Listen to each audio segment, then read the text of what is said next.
Okay, so today I want to continue talking about essentially how the government pays for, or actually how in general healthcare is paid for, and then so that's just a couple more slides here in the lecture that we have on Friday, and then we're going to start talking about essentially what you get for additional spending on healthcare. So essentially, you want to think of it as in terms of like what's the return per dollar spent on healthcare spending, and we'll see that sort of answering that question or the answers to that question can definitely vary depending on sort of where in the distribution of spending you're looking. So what I'm going to do is I'm going to kind of introduce like the basic concepts and tell you sort of the basic story with the slides in the next lecture. Then I actually have some slides from another faculty member that I know pretty well, who teaches health economics stuff at the Kennedy School at Harvard, and he shared these sort of slides he has for some particular examples of healthcare spending, which I thought were pretty interesting when he presented them here last year. So I'm going to talk about those in sort of the following lecture. But first I want to make sure you guys have the sort of core concepts down. So that's what we're going to cover today and maybe some of Wednesday as well.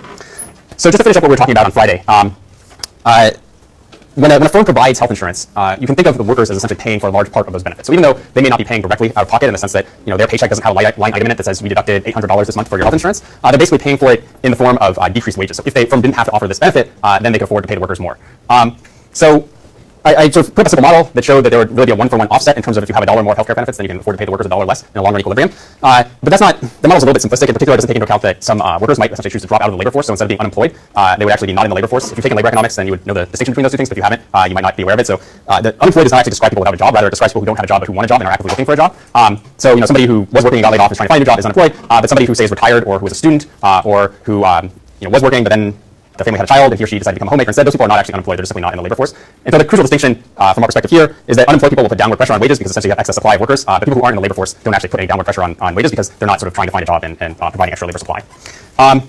So in the long run, if you have a pool of unemployed, it's going to drag wages down, but some of the people might actually choose to drop out of the labor force rather than being unemployed.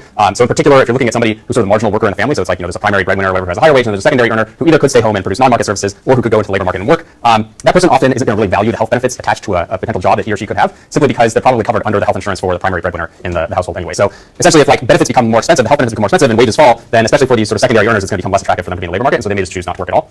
And if that happens, then the wages won't fall by the full amount, basically the full difference between the new benefits cost and the original benefits cost. And in that case, then the workers aren't really paying dollar for dollar for the benefits. They'll still be paying, they'll still have substantially lower wages than they would if the benefits were the original price, if they were cheaper. But it's not necessarily going to be a dollar for dollar offset. So the real question then I think, or the question that if you're an economist you should be asking is, given that cash should weekly dominate, the same amount of cash should weekly dominate a benefit, why is it that health insurance is tied to employment in the United States? So the way to think about this is, okay, so we have a system where you go and you get a job and maybe that job pays like $60,000 a year and provides you health insurance that's worth another $10,000 per year. So if they're providing you with something that you could in theory buy yourself using cash, why don't they just give you the cash instead and just pay you $70,000, right? Because it's not like you don't still have the equivalent of like you have a job that pays you $60,000 a year, and then they say we're going to give you like a car every 2 years that's worth $20,000 a year, or we're going to give you like $5,000 worth of computer products or anything like that. Like nobody would want a job like that because it seems kind of silly to get some sort of specific item that you could instead use cash to go buy yourself. And if you wanted that item, you'd basically be indifferent between getting the item and getting cash. And if you didn't want the item, then you would of course prefer to have the cash because then you can just buy something else. So given that we would think that people would prefer to have the cash, why is it that firms are voluntarily offering health insurance instead? And let's be clear, there's not.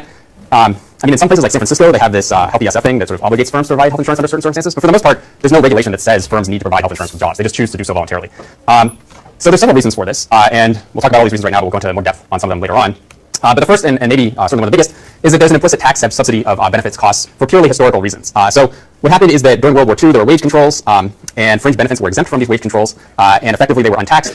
And so even today, it's still the case that essentially if I give you $10,000 of income, then you have to pay income tax on it. But if I give you health benefits worth $10,000, that's treated as being tax-free. So especially once you get up into like the 25 or 33% marginal income tax bracket, that's not necessarily a trivial distinction. Basically, the choice then becomes, well, if you're going to give me $10,000 worth of health insurance on the one hand, versus if you give me cash, I'll only have like $7,500 or $6,700 left over after I have to pay income taxes on it. So at that point, particularly since the majority of people probably want health insurance benefit, it starts to make more sense for the firm to offer you this untaxed benefit rather than just offer you the cash that you would have to pay taxes on. So that's one reason.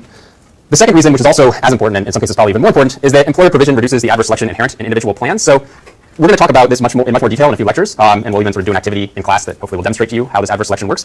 But the core idea, the key point here is that it turns out if you go onto the private market and you try to buy health insurance for yourself, the insurance company is going to assume that you're an above average person in terms of your health risks. And the reason for that is that if you think about like offering health insurance to a large group of people with different health risks and not requiring them all to buy it, what's going to happen is that the people who have, so the insurance is going to come in, they're going to sort of think about, okay, what's the average health risk for all these people, set the rate so that they can cover their costs at the average health risk or even make a little bit of profit if there's not too much competition. And then consumers are going to decide whether or not they want to buy that insurance, right? And it turns out that the people who know that they're a very low health risk are not going to want to buy that insurance because from their perspective, it's not really a good bet, right? Like, on the one hand, they do want some insurance because you never know when something bad could happen, but they're not going to buy it at any price. There's some price at which they're going to stop buying it. And if you're somebody who has a relatively low risk of something bad happening to you and you're relatively healthy and you don't have any pre-existing conditions and you have all this knowledge you've built up over the years about your own health status, then you can rationally choose not to buy the health insurance. But what that means is that the people who actually buy the health insurance are going to be in above average risk category, right? Because all the low risk people are self-selecting out of buying the health insurance. And then that can actually sort of spiral because when you think about it, well, originally the insurer was setting their prices such that they could cover somebody who had average risk, but since they're getting above average risk people, they actually need to raise their prices, otherwise they're going to go bankrupt. But then once they raise the prices, that's going to also force some sort of like medium low risk people out of the market, and then that's going to increase the risk pool further, and then the insurer has to raise their prices more and so forth. So it turns out that the net effect of all of this is that if you go onto the private market to try to buy insurance by yourself, you have to pay a really high premium because the insurer is going to rationally assume that you're a very high risk person. The only way you can avoid that is if you could somehow like credibly signal that you're actually like an average risk or a below average risk person, but there's not really a good way to credibly signal that.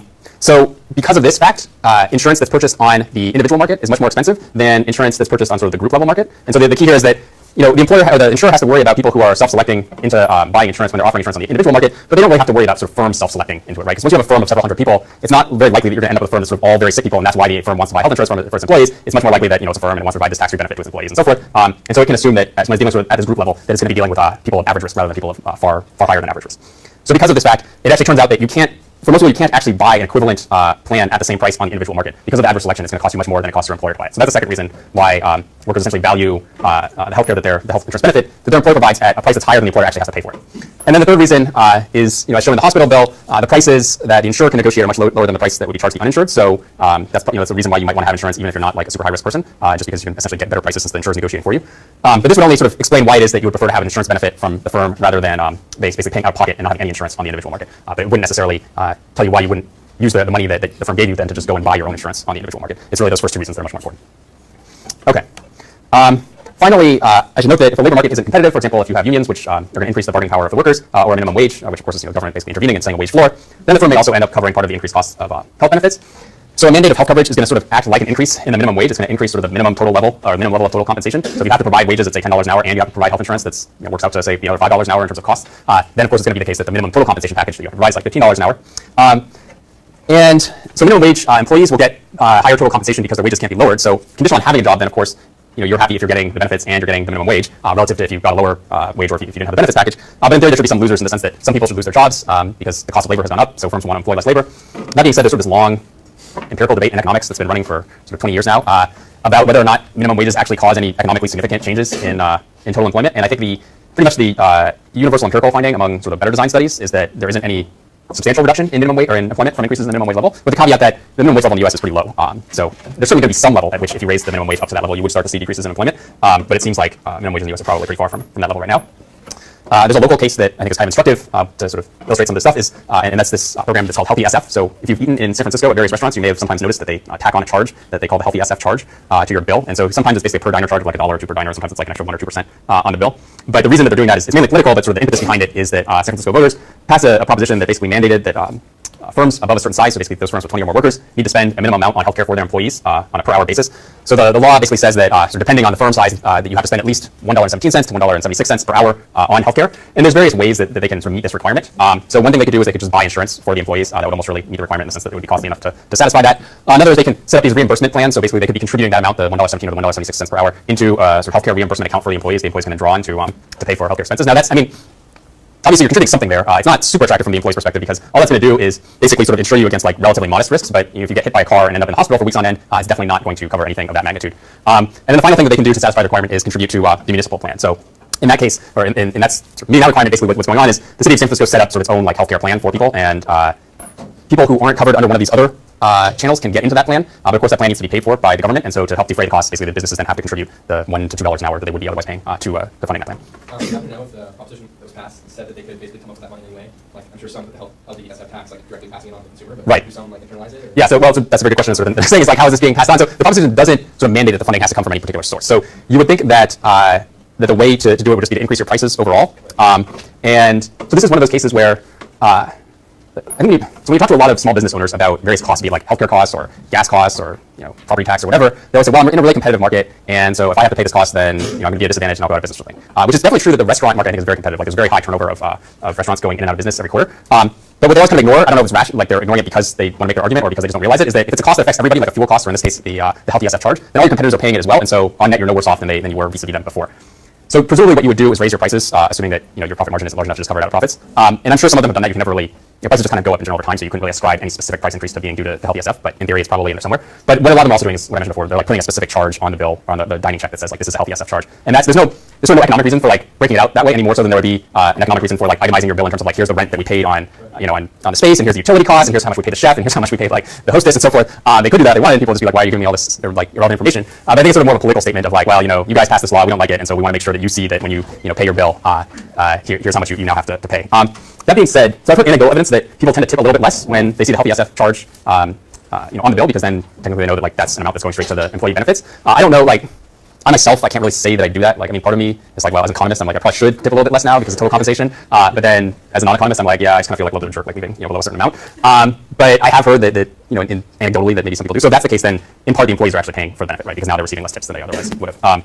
And certainly higher wage employees could likely pay for the mandate through reduced wages. So to be clear, like waiters and other staff in San Francisco who are paid out tips, they can't be paying for it through lower wages unless tips are going down, because San Francisco actually has a pretty high minimum wage. It's about $10, and perhaps even more usually, unlike most places in the country, it actually applies to like wait staff as well, people who are normally paid out of tips. So those people, there's no scope for the restaurant to reduce their wages. But in theory, maybe for like the chefs or some people who are paid above minimum wage, they might be getting lower wages than they otherwise would be. But I'm sure some of it's also being passed on to diners as well. Okay, so the last point I want to make is that paying for healthcare out of taxes is going to generate a very different distribution of outcomes, or a substantially different distribution of outcomes than mandating health benefits. So you can think of two ways that you might sort of achieve near universal health insurance coverage for the population. You probably know more, but I think the two sort of most sensible or common ways would be, so one is you could just basically have the government take over everything. It's going to provide health insurance or healthcare for the entire population. But of course that costs money, so they need to raise the money somehow. How they do that usually is through some sort of income tax, or at least a tax that's going to vary a lot with income, like a value-added tax, like a sales tax or something like that. And so that's one way that you could fund it. The other way that you could sort of achieve near universal coverage, though, is you can mandate that everybody has to have health insurance. So that's actually sort of what happened in Massachusetts when Mitt Romney was governor, and then it's also what happened to some degree with Obamacare, which was actually based off of Romney Care. So what they've done there is they've actually said legally you are required to have health insurance, and if you don't have it, then you have to pay a penalty, which may or may not be considered a tax depending on which Supreme Court justice you talk to or whatever. But effectively, it's a tax. So you could think, well, whether we do it one way or the other, it's going to kind of be the same because most taxpayers are workers. So either way, the workers are going to be paying.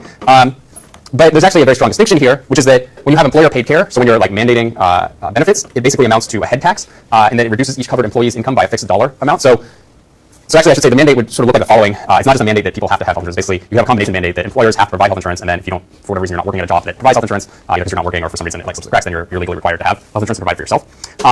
But once you talk about sort of mandating that jobs have to have health insurance, then it really the mandate basically works out to be a per head tax, right? In the sense that providing health insurance for somebody who earns like $15,000 a year doesn't really cost you significantly less than providing health insurance for somebody who earns like $1 million a year, right? The sort of health risks and potential expenditures that those two individuals face are probably not all that different. They might be a little bit different, but they're not going to be as different as $1 million versus $15,000 different.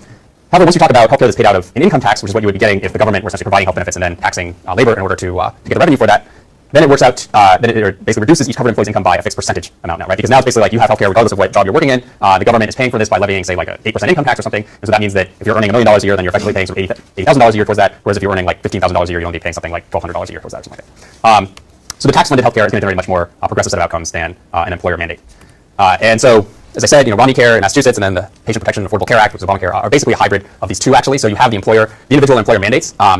So you do have these mandates that employers are supposed to provide health benefits, and then individuals are legally required to have them if they're not covered. But there's also subsidies for low-income individuals. So there's sort of a recognition that like once you get down to a certain income level, you're not going to be able to afford it, even if we mandate that you afford it. Therefore, we're going to provide you a subsidy, and so that sort of restores or transfers some of the progressivity that you would have in a system where the government was paying for everything and then raising revenue for it through an income tax that's proportional to the amount somebody makes. Okay, so that is that's sort of why you should hopefully care about healthcare expenditures. But the next question that I think is equally important, or perhaps more important, is what you actually get for healthcare spending. So we're spending about $2 trillion a year on healthcare in the United States, and you would hope that we're generating a lot of improved health from all of that spending. Unfortunately, it turns out that it can be surprisingly difficult to prove that increased healthcare expenditures actually improve health outcomes. And so in particular, so the basic story here over the next two or three lectures, I'd say, is that at some base level, there's no doubt that healthcare spending substantially increases people's health. But after you get past that level, the return to healthcare spending starts to decrease, and so the marginal dollar that we spend right now probably isn't all that effective. That being said, so that's kind of the basic story, but there's some wrinkles here. And one of the wrinkles is that kind of model, that story I just told, assumes that doctors and health insurers and everybody are actually operating in an efficient manner in the sense that they are spending money on the most effective treatments first, or the most cost-effective, I would say, treatments first, and then sort of progressively going to less and less cost-effective treatments as they spend more and more money. But in some cases, that's not really true. They're actually probably spending on very cost-ineffective treatments first, and then only later like spending money on cost-effective treatments. So in some sense, the story is even worse than what I just told. But we'll see examples of that not